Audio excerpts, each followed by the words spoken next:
the music to stop here. Hello, hello. Thank you, each and every one of you, for finding a window of time to join us while we take part in an experience of growth and insight into Naropa University. Now, I personally love this event today, and I kind of think of it as a Naropa buffet. We're going to have a chance to hear from some Naropa leaders, our appetizer, expand our understanding through a sample class. I like to think of that as our main course, and join a broad array of breakout rooms after this session, kind of like our dessert. But first, let's just learn a little bit about our community here.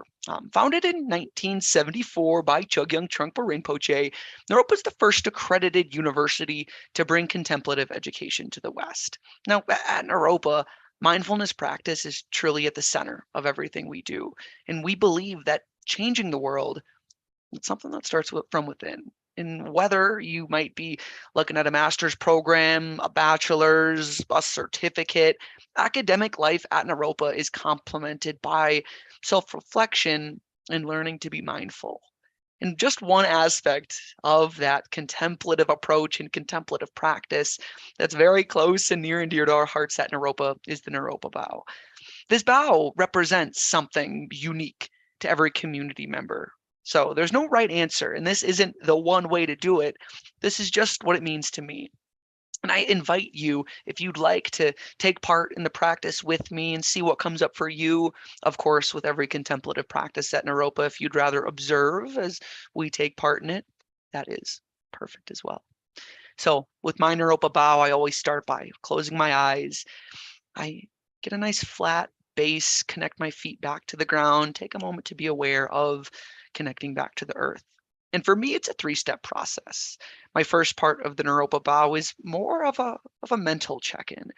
Personally, I'm the type of person that can get overwhelmed when a few things get on my plate. So that's a big intention for my bow, taking a moment to be aware of some of those feelings.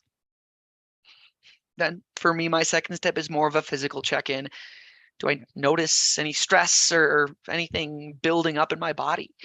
Try to be more aware. For me, like my lower back, my forehead is where I start to build up some stress. And after I do those first two check-ins, I try to take that information in and take a moment to transition into the next step of my day.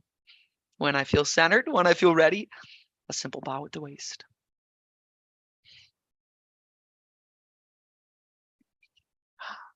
And just like many events, lectures, workshops, that officially kicks us off for the event today.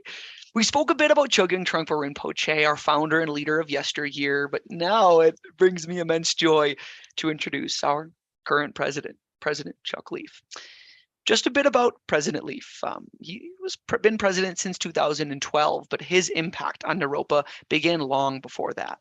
President Leaf participated in some of the earliest discussions that worked to create Naropa University, and he's been an active member of our community since the creation in 1974, acting as a lawyer and as a founding member of the Board of Trustees. Following a 28-year career as a social entrepreneur, developing affordable housing, healthcare clinics, early childhood education centers, and businesses, all in the service of homelessness, low-income people, and communities. Chuck then returned to Boulder and to Naropa.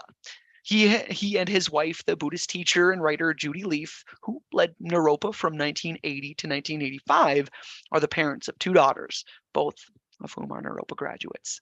Thank you very much for spending some time with us here today, President Leaf. Thanks, Peter, and good afternoon, everyone. Thank you for joining us today for our December Experience Naropa event.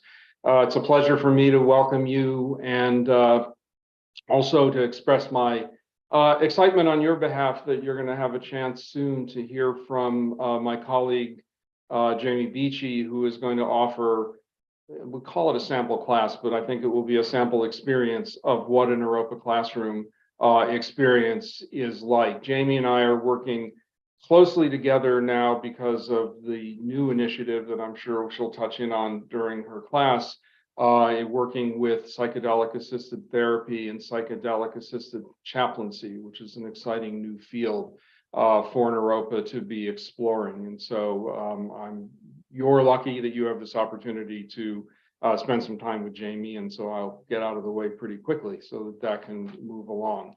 As you know, Naropa has now opened multiple pathways for any interested student to participate from just a few years ago, where there were really only one or two ways to join Naropa through a virtual or online community. There are now 9 or 10 such pathways that involve both synchronous and asynchronous teaching, some which include also retreats where we do get together in person, and really has given us an opportunity to expand the Naropa's reach to a broader world, which for us is really an exciting way of meeting the mission that was established in 1974, when in that case 2,000 people convened in Boulder to look at the possibility of this kind of radical notion of a new kind of university.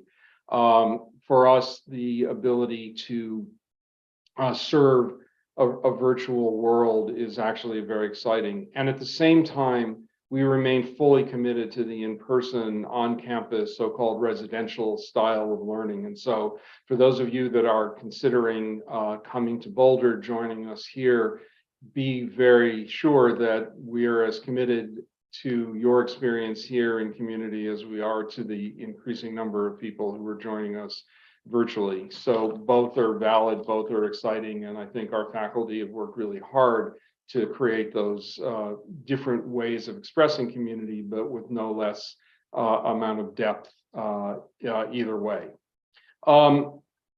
Thinking about why people even are exploring Naropa, I think in many cases, you don't have to go to college because you have a career aspiration.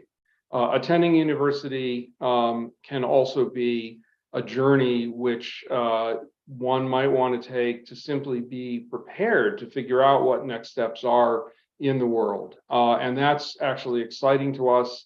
We have lots and lots of students who arrive here not really able to clearly answer the question of what's next. And actually, that's really great.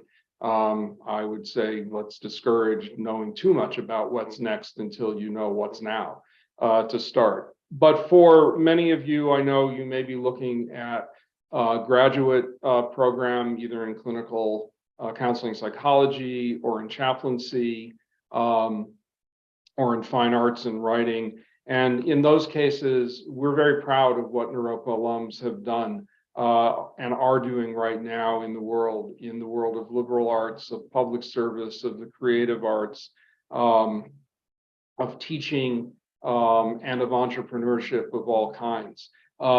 You might be surprised to know that Naropa is actually in the top tier of schools around the country for graduating the highest per capita percentage of founders, which is a very, very interesting thing. We don't have a business school. We teach entrepreneurship, but what we do particularly is we attract students who are curious and who take that curiosity and actually innovate with that curiosity into founding some kind of entrepreneurial activity, whether for-profit or nonprofit.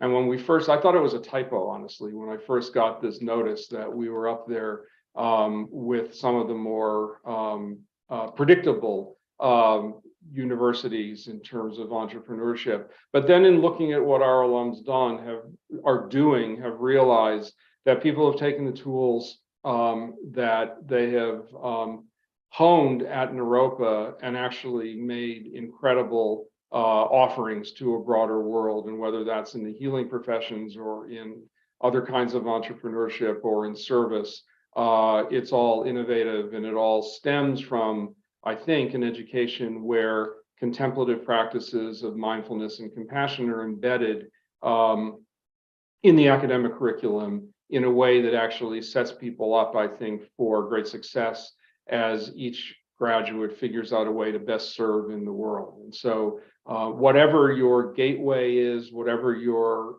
first spark of curiosity is, I hope that you'll explore it more fully. If something isn't answering whatever your inspiration is initially, talk to an admissions counselor, ask the admissions counselor to connect you with a particular faculty member that inspires you from what you've read or what you've seen. And we would be more than happy to kind of go deeper with you in terms of why Naropa could be a fit for you as you make an investment of the next few years of your lives, both your contemplative life and also your academic and educational life. So welcome, glad that you're with us. We remain ready to help you with your exploration, and I will turn it back to Peter for an introduction to Jamie. Thank you. Well, thank you for being here and for that wisdom, President Leaf. As we said before, in the early 1970s, our founder, Chogyam Trungpa Rinpoche, began giving lectures and seminars in Colorado. 1974 is when Naropa's story truly began, and by the 1980s, Naropa became an accredited institution of higher learning, and we've been on the forefront of contemplative education ever since. Just one of those professors that makes it possible is Professor Beachy, who we have the honor of learning from today. Now, just a little bit of their background. Professor Beachy holds a PhD in religious studies from the University of Denver and the Iliff School of Theology, along with a Master of Divinity from Pacific School of Religion.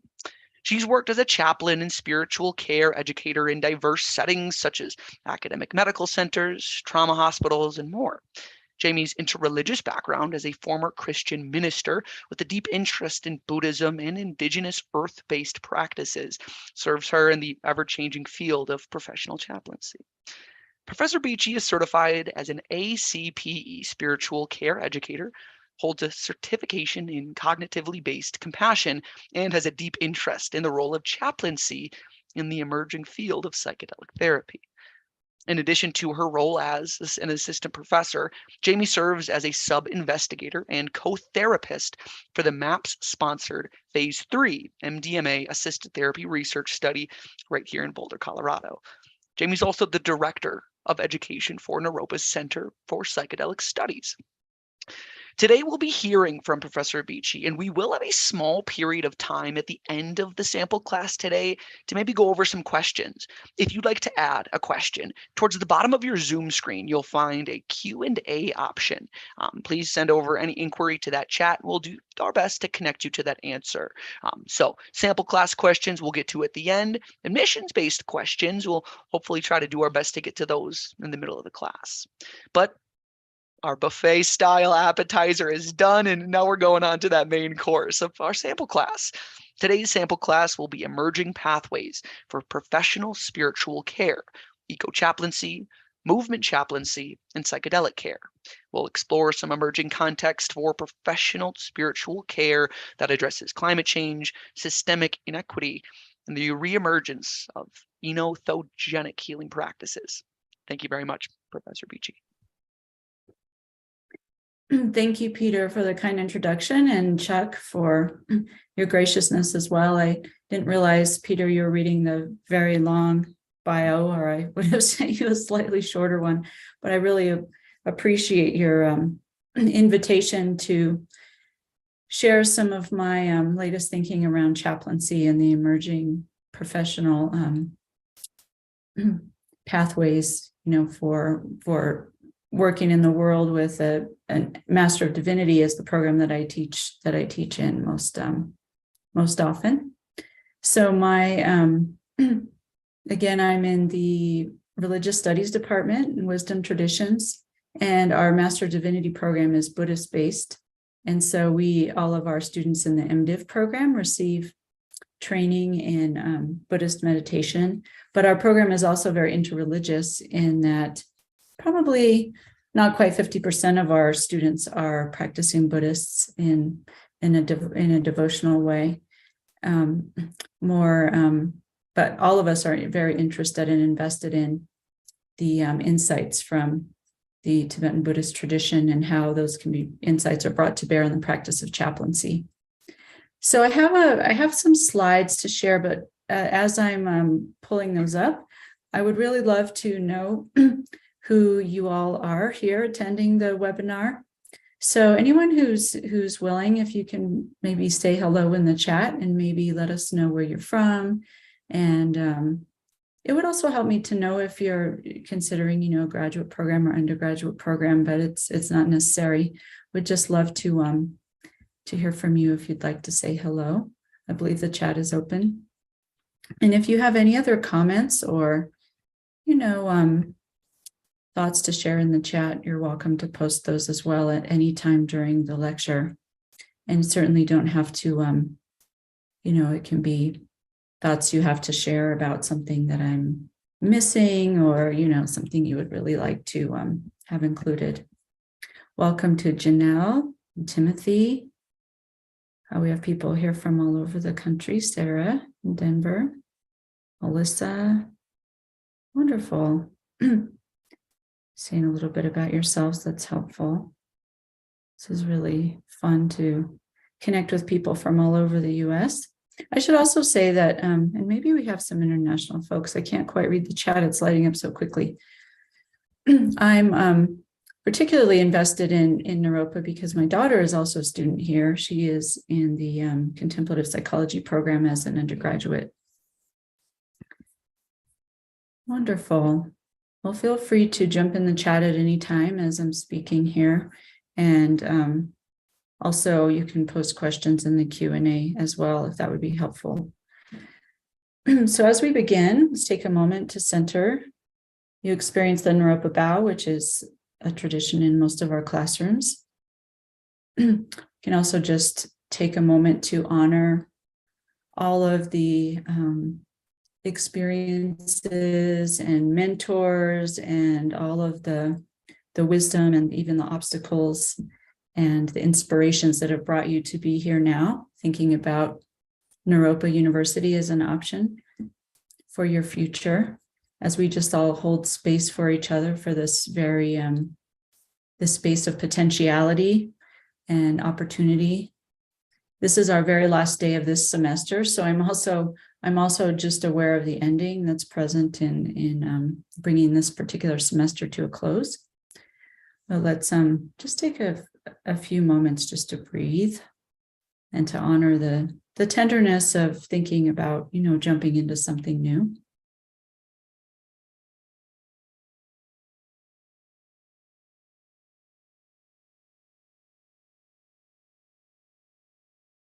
And if your body needs any particular care, I notice my shoulders are just wanting to unwind a little bit from the semester.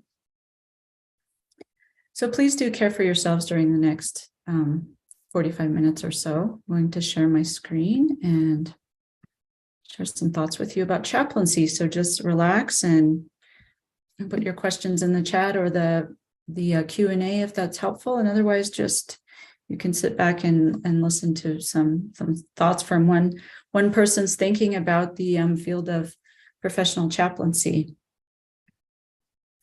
So this is a little bit about me again. I come with about 25 or 30 years of professional chaplaincy experience in hospice and trauma care and hospital settings. I also have a PhD in religious studies and an ethics certification.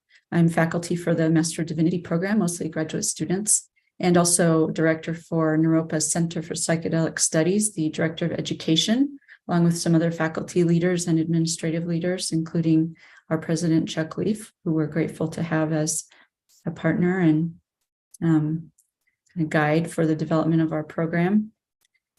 I'm also on an MDMA assisted therapy study in Boulder. MDMA is, I'll talk a little bit about in a moment, but we have a lot of research happening in psychedelic care here in Boulder, which is fortunate.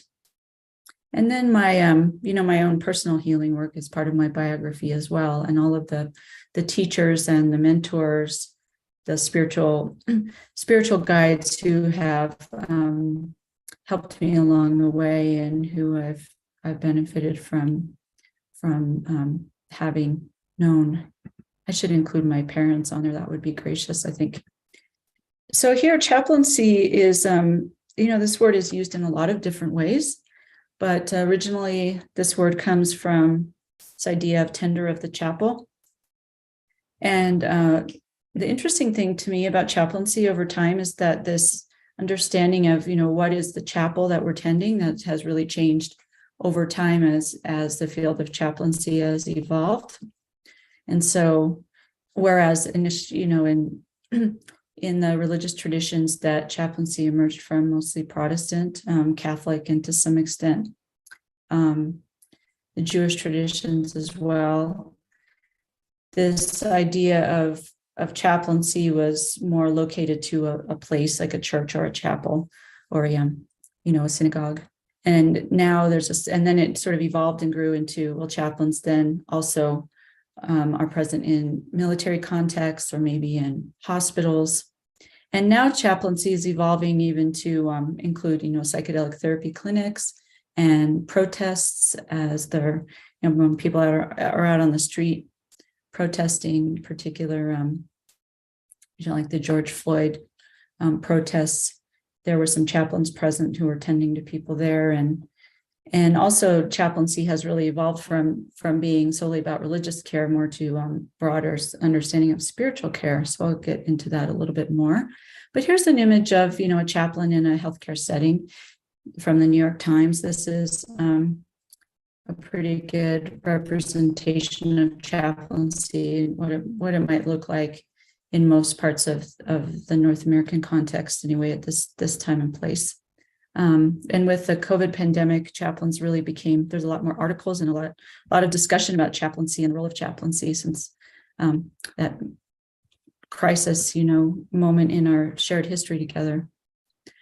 But the idea here is that what unites chaplaincy is where it once was religious care. So it may have been that chaplains were more interested in instructing people in particular religious beliefs or religious principles, doctrines, teachings. Chaplaincy has really evolved to a broader understanding of spiritual well-being and spiritual health. And that tends to be oriented around engaging the crisis moment for a person's life. And so, or the life of a community, or even the more than human or the other than human community. So the ecosystem. But for chaplains, there's a sense of training to be present to this crisis moment, whether it's the moment of death and dying, like this person here is caring for someone with cancer who may be approaching the end of his life. And we have, chaplaincy in settings like disaster contexts where there may have been a natural disaster, or perhaps, in the emergency room in hospitals.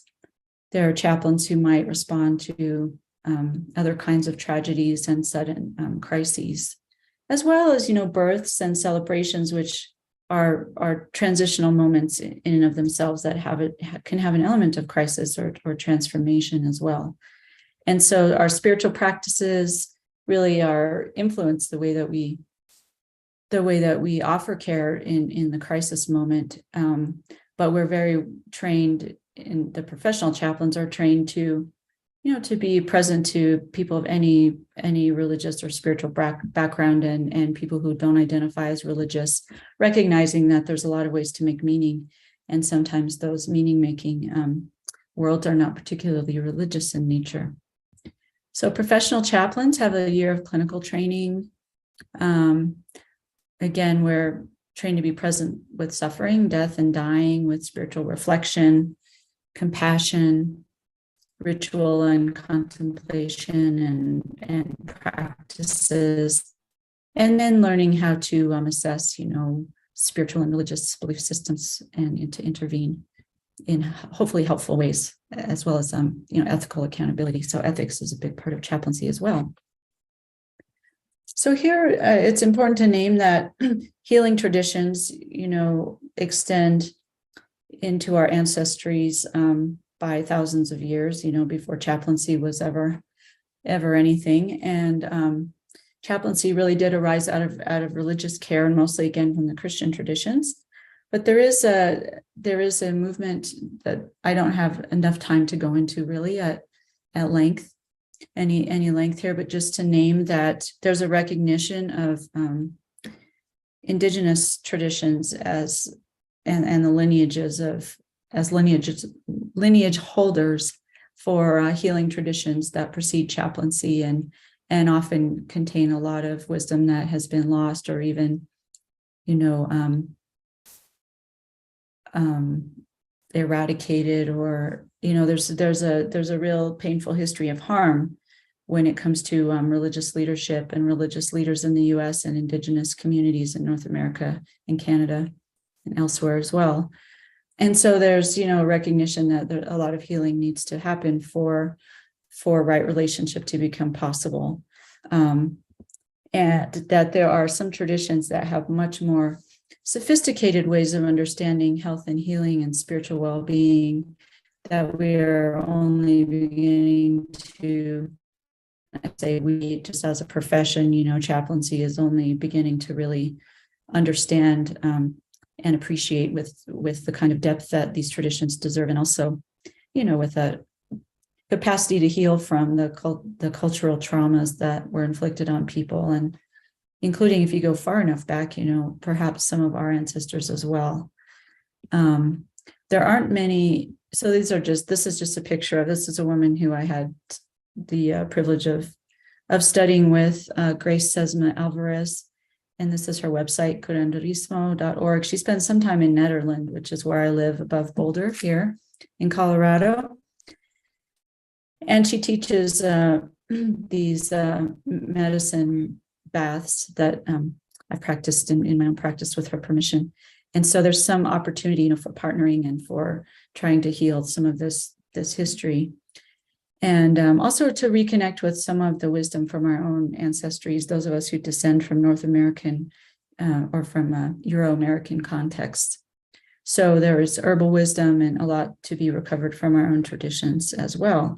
So that's just a very brief, in a longer semester, we would spend a lot more time thinking about this together. And in the psychedelic therapies program, we also have a lot of conversations and partners and advisors come in to help us think through this kind of collaboration more, but just to name this, and then we jump into these more classic images of religious care. These are some chaplains who might look familiar to you if you're old enough to have watched MASH, probably most of you. Some of you might not even know what that is, but there was a chaplain, in this TV series from the 70s who was probably like one of the more well-known chaplains on television. And he was, a pretty good guy, getting into trouble a lot of the time, but he was very much leading with religious care and with his Catholicism, although pretty complex character overall. And here's some more images of chaplains that are more traditional, these Protestant chaplains who are honored in a war context because they went down with one of the Navy ships as they were praying for others who were dying as well. So they're immortalized as heroes, and then the Catholic chaplains in the Catholic hospital systems. See, I have to move through this a little bit more quickly here. Contemporary chaplaincy. So here are some images of movement chaplains working in a protest during Occupy Wall Street. There's some, chaplaincy has expanded beyond just Christian chaplains, include a diversity of traditions. And then here in the bottom right, there's the wild church, which meets outside and really focuses more on the relationship between the human and the other than human world. And there's very earth-based opportunities for chaplaincy now as well. And here again is a slide about this broader category of spiritual care that chaplains engage and how religious care is a part of that, but they're separate but overlapping, you could say. And so chaplains sometimes engage in religious care, but most often we're trained in interreligious spiritual caregiving. So some of these emerging pathways for chaplaincy are here. I won't have time to talk about all of these, but I do want to spend a little bit of time introducing you to psychedelic therapies in the context of chaplaincy. And I'll go through this really quickly. So for chaplains, there tends to be an orientation toward this motivation toward relieving human suffering. And a lot of us are called into this work because we want to be there to support people as they're moving through very difficult times, hopefully in a generative and helpful way. And that's what we spend a lot of time in our courses thinking about. What does that mean to be a good companion to someone when they're in these times of great loss and transition, including, seeking support for PTSD, for people that have PTSD and they may have tried everything. And now they're looking to an MDMA-assisted therapy study for help, like we're doing with the research here in Boulder. So in the latest data, 67% of MDMA assisted therapy participants who actually received the medicine and not the placebo. They no longer met criteria for PTSD after 1 year. So this is a really striking number when, they may have tried just about everything else and came into the study and found this to be particularly helpful. And then in terms of other psychedelic research, psilocybin mushrooms, magic mushrooms, as they're often referred to, which have now been decriminalized in Colorado, which is an interesting development. Psilocybin, after just a single dose of psilocybin, many folks in these end-of-life cancer studies expressed a reduced depression and anxiety and enhanced spiritual well-being. And so Naropa is really aligning with a lot of these therapies, and we're developing a training program both within the Master of Divinity hopefully in a few years, as right now we have a few courses in development, and someday soon we hope a concentration as well within the degree. But then the certificate program, which is for people who are already trained as therapists and chaplains, has a really deep dive into this territory that you can learn more about from the admissions folks. So again, just go through some of these slides a little more quickly to get into your questions. So MDMA is an empathogen and really helps people process PTSD and other types of trauma that are otherwise hard to get at. There's this sense of supporting this inner healing intelligence that chaplains are already oriented toward, that we support in psychedelic therapies. The knowledge and power within oneself to move toward wholeness and well-being. This is a psychedelic therapist reflecting on what it means to do MDMA therapy. And this spirit, truth, unity, inner healer, deep knowing, innate wisdom. This is the seed of intelligence that we, in the psychedelic therapy, seek to create space for, so that the intelligence can really flourish and emerge and create healing potential for people in search of healing. A little bit here about psilocybin, and where I'm just jumping, right into the mushroom world now. These are the places in the world that psilocybin is known to grow as a mushroom. And at Naropa, we're also developing a psilocybin-assisted therapy training program. And each of these medicines really has its own brilliance that we partner with, recognizing that in many ways the medicine is the teacher, and the chaplain or the therapist or the psychiatrist, that we're holding space for this intelligence to emerge and for this partnership to bring healing. You may know that some of the various most early psilocybin research studies were conducted by chaplains, actually in Boston, and where there was a Good Friday religious service that took place and in the basement of the chapel, actually with the blessing of Howard Thurman, who's one of the most well-regarded Black preachers and pastors in all of our history in the U.S. He was presiding over the service and gave his blessing to the mushroom psychonauts in the basement who were part of this experiment. And then he conducted the Good Friday service upstairs in the main chapel, and they half of the folks in the basement, they were all clergy men, white men, but half of them experienced the mushrooms and the other half just the service without mushrooms. And then they compared the data, and the conclusion was that the results of this experiment would indicate that psilocybin is important for the study of mystical consciousness. So that whole endeavor was shut down not too long after this time because of some, I think, poor decisions that some of the leaders were making about what they were saying and doing beyond the research studies out in the mainstream community, and just because of fear and some other dynamics going on in the culture at the time. But now psilocybin therapy is back in very much in mainstream research, and Naropa is engaging this through our training programs. And chaplains are particularly well suited, I think, to guide people at the end of life, because we have this training that we already bring with us.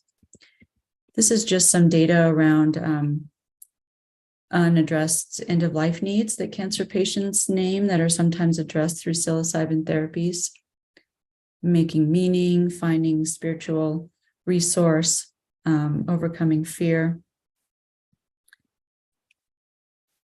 And I can probably make these slides available, but there's a lot of, a lot of report of transcendent experiences in the psilocybin studies. And even when the experiences were very difficult for folks, most still rated the psilocybin therapy as among the most meaningful and spiritually significant experience of their entire life. So this is a powerful modalities that chaplains are becoming involved in. Here's some case studies that I won't get into now, but this is the kind of thing that we would look at in a course together. And then just to touch on some other areas of emerging chaplaincy leadership, just not to only focus on psychedelic assisted therapies, which is a pretty exciting development at the moment. There are also compassion meditation teachers and mindfulness leaders. So we have some folks who've graduated from Naropa who are teaching, who are Dharma teachers and meditation instructors. Some are working in corporate settings, helping with resilience and mindfulness trainings, and other people teaching in particular ways. I'm trained in a compassion-based resiliency method out of Emory University in Atlanta. But there's these resources for mindfulness and for the science of mindfulness that Naropa. There's some Naropa leaders in other departments that we collaborate with, who you could learn from around the science of mindfulness and the science of compassion, which is a really engaging pathway for chaplains, beyond the Master of Divinity degree. And I would say not just the chaplains, but also therapists and undergrads, and all of our programs really have this as part of our teaching. And then there's movement chaplaincy, which is really compelling to me. There's this Faith Matters Network, and they've developed a training for movement chaplains.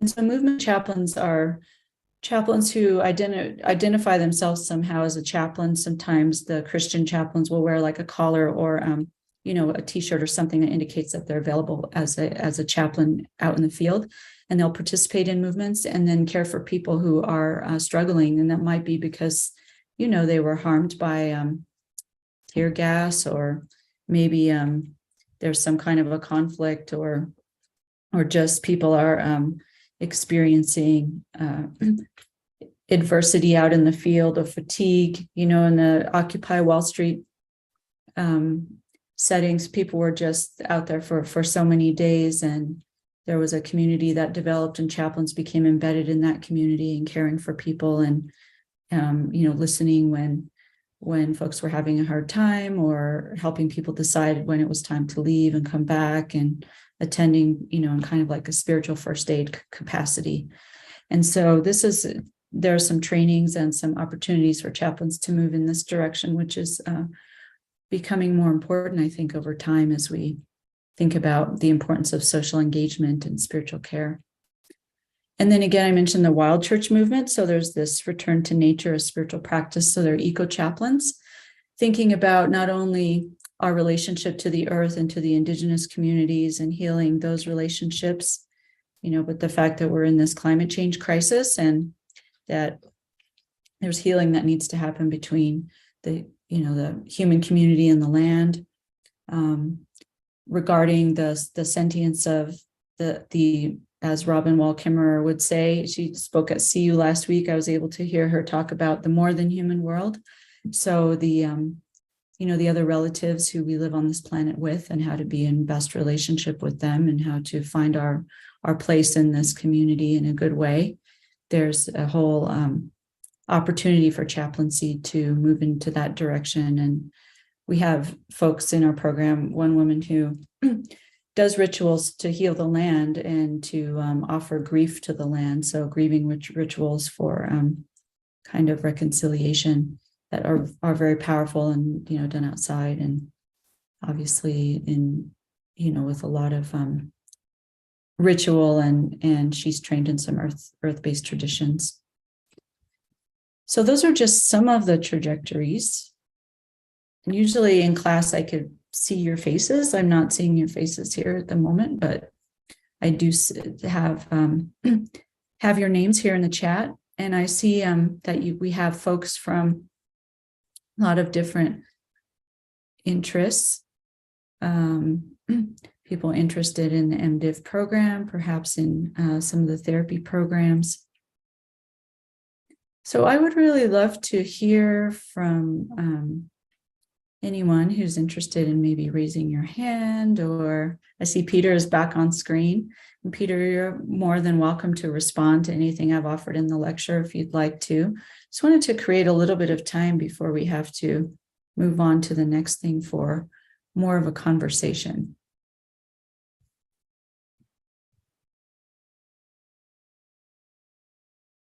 And as maybe anyone that is in the chat might be formulating some questions or thoughts, would maybe love to hear a little bit about with the Master of Divinity program and the path to chaplaincy. If anyone in the chat is maybe hearing about chaplaincy for the first time, would you maybe care to speak just a little bit more about maybe the pathway, Masters of Divinity, to being a professional chaplain, if you could? Sure, thank you, Peter. I appreciate you jumping in. It's a little, we're not used to teaching classes totally on webinar, usually would see your faces and have a little bit more of that personal engagement. Well, the pathway for professional chaplaincy, so Master of Divinity is really the standard training for professional chaplains. We all come from particular religious and spiritual traditions as well. And so there's often prior experience, in a community of practice that, whether that be Buddhist or in my own life experience, I grew up in a Christian tradition and then was ordained for a time there. And now I identify more as interreligious. But we would invite you to bring all of your, life experience and the spiritual and religious traditions that have shaped you and brought you to this point, into this 3-year training program where students learn meditation practice and learn how to just be a stable, available, open-hearted presence in the context of some of these pretty intense crises and transitional moments in people's lives.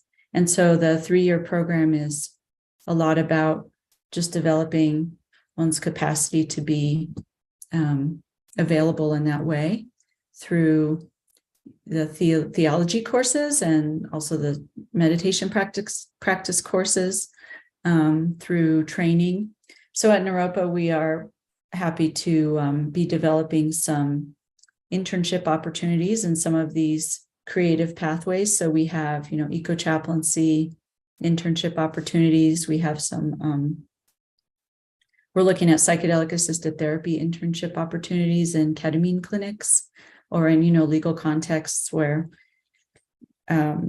students can begin to learn how to offer chaplaincy in the context where they'd like to serve. And then after the 3-year program, then there's some additional clinical training, actually similar to maybe a social work practicum or working in a therapy clinic for therapists.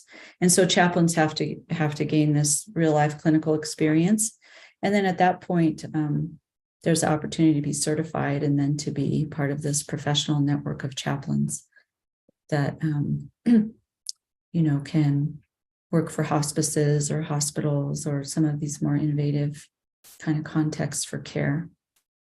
We've had people, our one of the I guess his title is president of the board of trustees.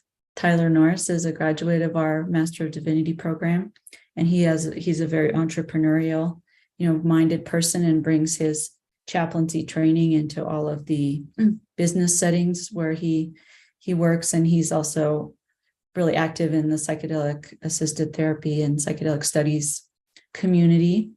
And so, he participates as like a business person through his chaplaincy experience. So there are a lot of opportunities out there for people who are wanting this really innovative Naropa approach to learning that is so special about our community here. And thank you for that. And another thought that I was having, and actually, we see a question here from Zach in the Q&A, and you can access the question if you want to read it, but I'll read over Zach's question if you'd want to maybe give us some insight. Zach asks, how would you describe the process of guiding psychedelic sessions in terms of a therapist's involvement as prescribed specifically by MAPS, as opposed to any other potential modality? How would you describe the difference between coming to one of these sessions as a chaplain versus as a therapist? That's a really good question. I'm actually just reading over it real quickly here. And yeah, thank you for jumping in with some questions. I appreciate this. I think it's great for you to read these, Peter. That feels really engaging to me. So thanks for jumping in. So to answer Zach's question, I would say that there is a lot that would be so there are these like overlapping qualities, I guess you could say.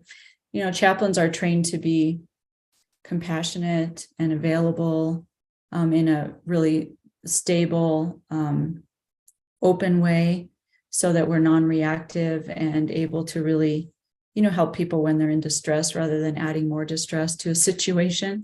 And in psychedelic assisted therapy, that those qualities are really very important, as well as having the capacity to care for people from very different religious and spiritual orientations. So we want to, not bring our own beliefs and perspectives in to impose those on others, but really know ourselves well so that we can create this hospitable space for others to also be themselves. And some of those qualities are part of the MAPS MDMA assisted therapy protocol. So really honoring the inner healing intelligence of the people that we're with and creating space for that to arise. So it's a lot less directive and a lot less interventionist than some therapy modalities that are more commonly used in a one-on-one therapy session. And so chaplains actually are really well trained to be maybe a little bit more spontaneous and open to what's happening and less directive than some of our other colleagues. So that gives us there's a good professional preparation there that we bring. When it comes to other modalities like psilocybin assisted therapies, some of those same commitments would be important, but the medicines work in different ways. So I would say that with psilocybin assisted therapy, there's often people can often have really challenging experiences, that are scary and can feel overwhelming, and people can be experience a lot of fear, sometimes anxiety or other kinds of intense grief, and so to be able to navigate those experiences is a little bit of a different skill set than it would be with MDMA.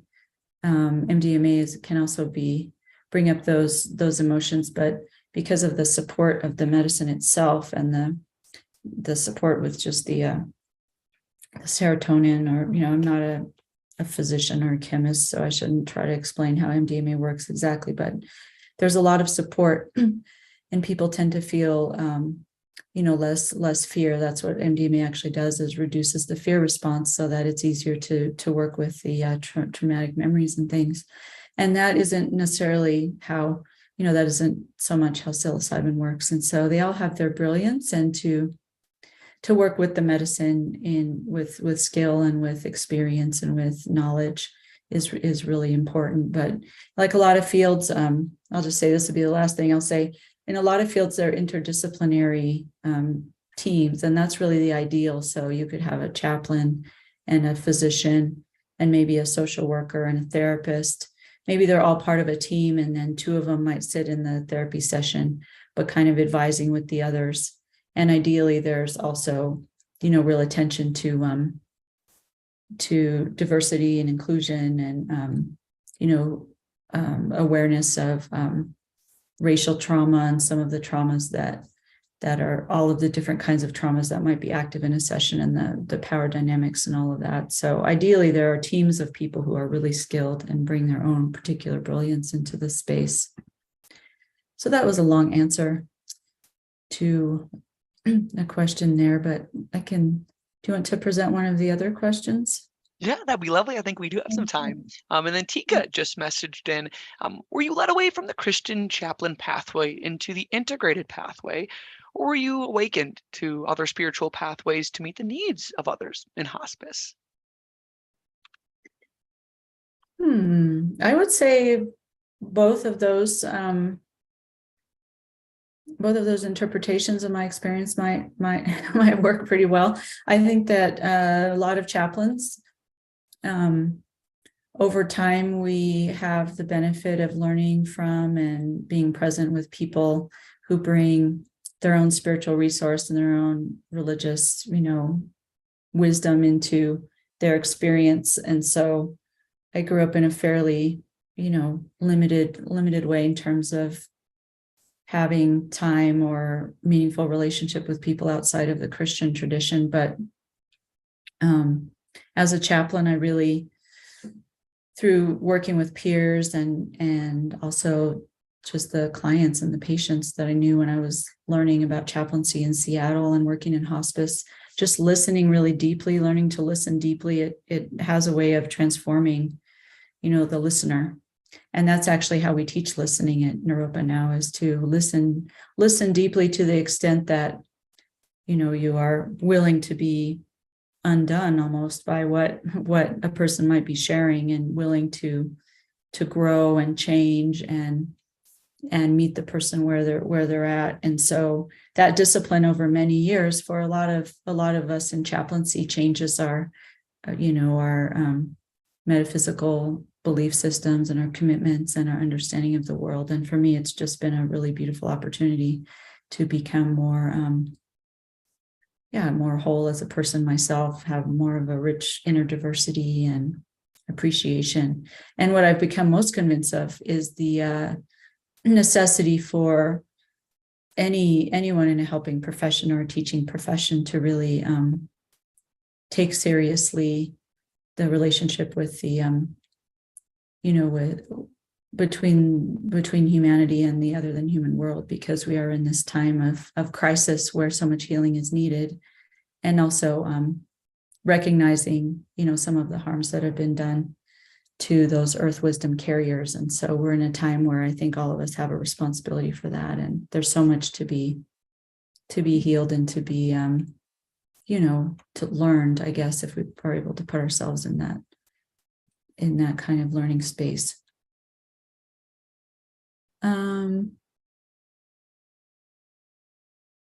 Wonderful. I think there's another question in the Q&A here.